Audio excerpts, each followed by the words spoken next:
भोपाल मध्य विधानसभा के विधायक आरिफ मसूद ने की खास बातचीत। कोरोना वैश्विक महामारी की संकट की घड़ी में लोगों की मदद व उपचुनाव को लेकर भी की गई बातें साझा, सरकार पर भी कसा तंज। मध्य विधानसभा भोपाल के विधायक आरिफ मसूद ने कोरोना वैश्विक महामारी के संकट की घड़ी में अपनी विधानसभा के साथ साथ पूरे भोपाल में 14 किचन सेंटर संचालित किए थे, जिनके माध्यम से जरूरतमंद लोगों को खाना खिलाया जा रहा था। वहीं लोगों को रोजा इफ्तारी से लेकर घर के उपयोग में आने वाली सामग्री तक विधायक आरिफ मसूद ने लोगों तक पहुंचाई। बिना जाति धर्म के भेदभाव को न समझते हुए उन्हें हर वर्ग के लोगों की दिल खोलकर मदद की और अभी भी मदद का सिलसिला जारी है। वहीं मध्य प्रदेश की 24 सीटों पर होने वाले उपचुनाव को लेकर भी विधायक आरिफ मंसूरी ने कई सारी बातें साझा की और विधानसभा में कांग्रेस की जीत को लेकर भी उन्होंने दावा किया है और भारतीय जनता पार्टी पर तंज कसा। प्रदेश कांग्रेस कार्यालय के बाहर लगातार जिस तरह से जो अब मध्य प्रदेश में एक सियासत गरमाई है, सियासत भूचाल आया है, तरह तरह के बयानबाजी का सिलसिला जारी है। जिस तरह से आप देखेंगे मध्य प्रदेश की 24 सीटों पर उपचुनाव होने हैं। कोरोना संकट के बीच अब चुनावी घमासान शुरू हो गई है। दोनों ही पार्टी दमखम के साथ 24 ही विधानसभा की सीटों पर उपचुनाव की तैयारियों में लग गई हैं। भारतीय जनता पार्टी ने भी तमाम टीमें तैयार कर दी गई हैं, तमाम जो कमेटियां हैं वो बना दी गई हैं। हम कांग्रेस की बात करें तो कांग्रेस ही पूरी तरह सक्रिय नज़र आ रही है। कहीं ना कहीं अब देखा जाए जिस तरह से जो जिम्मेदारियां कांग्रेस के नेताओं को मिली हैं वो कहीं ना कहीं हर विधानसभा पर अलग अलग दी गई हैं। विधानसभाओं के प्रभारी नियुक्ति कर दिए गए हैं। तो आज बात इसी मुद्दे को लेकर हमारे सहयोगी जावेद जाफरी ने मध्य विधानसभा क्षेत्र के विधायक आरिफ मसूद से खास बातचीत की है। क्या कुछ कहा आरिफ मसूद ने, आइए सुनते हैं। लॉकडाउन के दरमियान आपके ज़रिए दी गई काफ़ी सारी मदद जो सबको मालूम है क्या कुछ रहा, अब क्या चल रहा है? देखिए, जो जिम्मेदारी अल्लाह का शुक्र है कि जो मेरे ऊपर भोपाल शहर की आवाम ने दी थी, तो मैं आज इस बात के लिए मुतमईन हूँ कि अल्लाह का शुक्र है कि मैंने वो ज़िम्मेदारी से परहेज़ नहीं करी और पीछे नहीं हटा और गुनाहगार होने से बचने की कोशिश करी। वो मैं समझता हूँ बाकी बहुत सारी समाज सेवी संस्थाओं ने काम किया, सभी को मुबारकबाद देना चाहिए। और ऐसी संस्थाओं से बाकी जो लोग काम नहीं कर सके उन्हें सीख लेना चाहिए। और बहुत सरकार को बहुत सारी चीज़ें करना थी जो सरकार नहीं कर सकी। और पूरे लॉकडाउन मैंने कहीं क्रिटिसिज्म नहीं किया। आज पहली बार इत्तेफाक है आपसे भी बात कर रहा हूँ और पहला ही इंटरव्यू भी इस तरह का आपको दे रहा हूँ। तो बहुत सारे सवाल मेरे मन में है जो मैं लॉकडाउन के दरमियान जब टीवी चैनल वाले मुझसे पूछते थे और बार बार परेशानी आती थी तो मैं यही कहता था कि अभी तो सबको मिल के दुखी और परेशान लोगों के साथ खड़े होना चाहिए। इस पर हम बाद में बात करेंगे। आज आपके माध्यम से ज़रूर कहना चाहूँगा कि लॉकडाउन का क्या उचित था, ये सरकार से पहला सवाल है, पूछना चाहिए जनता को भी हमको भी। लॉकडाउन इन्होंने कहा था चेन तोड़ेंगे, ये बीमारी ख़त्म हो जाएगी।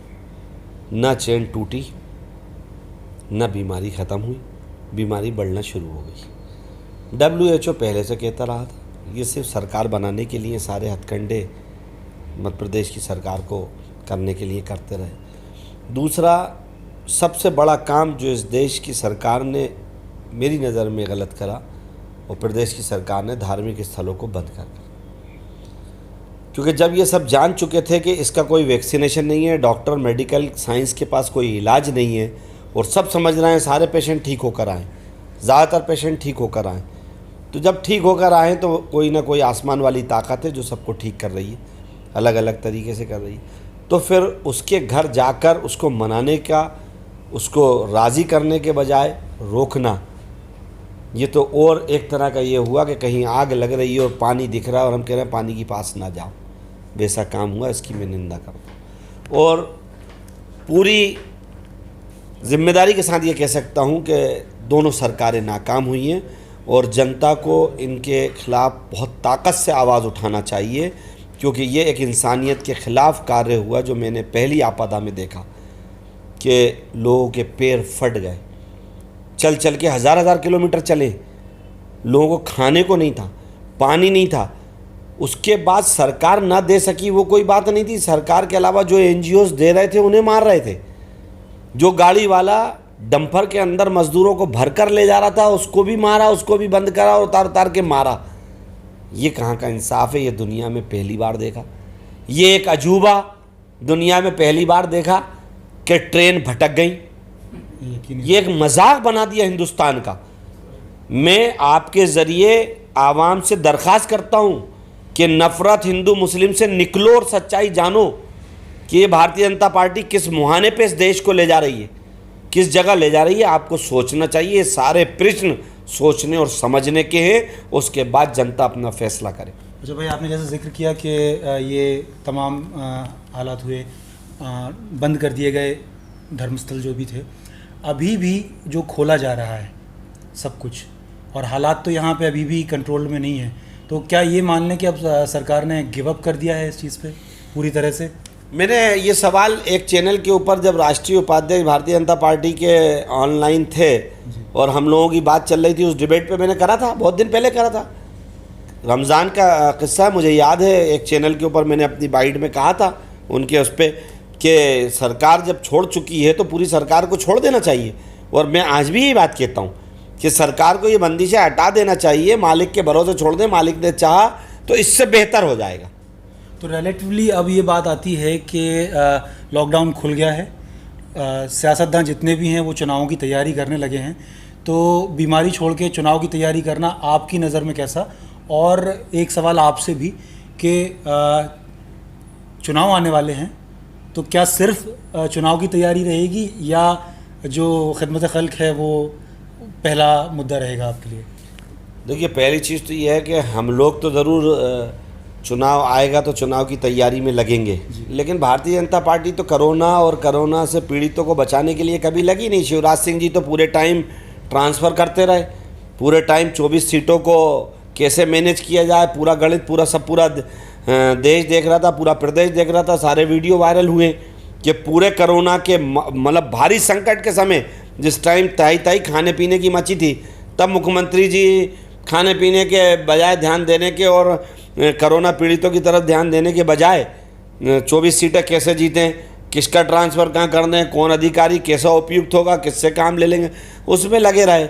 और उसके बाद एक वीडियो वायरल हुआ जिस पर मैंने कमेंट्स करा कि ठाके लगाते हुए मुख्यमंत्री जी कोरोना पीरियड में, मतलब लोगों के घर के आंसू सूखे नहीं, गरीब का चूल्हा जला नहीं, लेकिन शिवराज सिंह जी के ठाके देखने में बता रहे हैं कि वो तो मदमस्त हैं। तो मैं तो यही कहूँगा कि अब आने वाला वक्त मध्य प्रदेश की जनता को इनको जवाब देना चाहिए, क्योंकि ये लोकतंत्र की भी हत्या हुई थी और इंसानियत के साथ जो घिनौना काम शिवराज सिंह सरकार ने करा उसका जवाब देना चाहिए। मुख्तसर सा लास्ट सवाल एक बस रहेगा कि इलेक्शन में अब क्या सोच रहे हैं आप? नहीं, मुझे पूरी उम्मीद है कि जब इतनी ताही मची है और इतना परेशानी जनता ने झेली है तो वहाँ की जनता इंतकाम लेगी, और कानूनी तरीक़े से, संवैधानिक तरीक़े से इंतकाम लेने का तरीका यही होता है कि अगर किसी ने गलत करा है तो हम वोट के माध्यम से, जो हमको एक अवसर फिर मिल रहा है, लोकतंत्र की हत्या करने वाले, इंसानियत का मजाक उड़ाने वाले और गरीबों के साथ बर्बरतापूर्वक शर्मनाक हादसों के बावजूद एक हाथी की मौत पर पूरा देश सोशल मीडिया से भरा पड़ा था। अफसोस इस देश के लोगों पे कि 50 मज़दूर ट्रेन से रोन दिए गए, उसके तस्करे नहीं मिले। तो मैं फिर आपके माध्यम से दरख्वास्त करूंगा देश और शहर और भोपाल और मध्य प्रदेश की जनता से कि नफ़रत से निकलिए, अपनी हकीकत पहचानिए और ये याद करिए कि मालिक के यहाँ आपको जाना है और अपनी ज़िम्मेदारी को आपको बताना है। तो जो जिस धर्म का हो, हर धर्म वाले से ये दरख्वास्त करूँगा कि इंसानियत के नाम पर अगर वास्तव में भारतीय जनता पार्टी ने घिनौना और नंगा काम करा है तो इसका इंतकाम संवैधानिक तरीके से 24 सीटों को कांग्रेस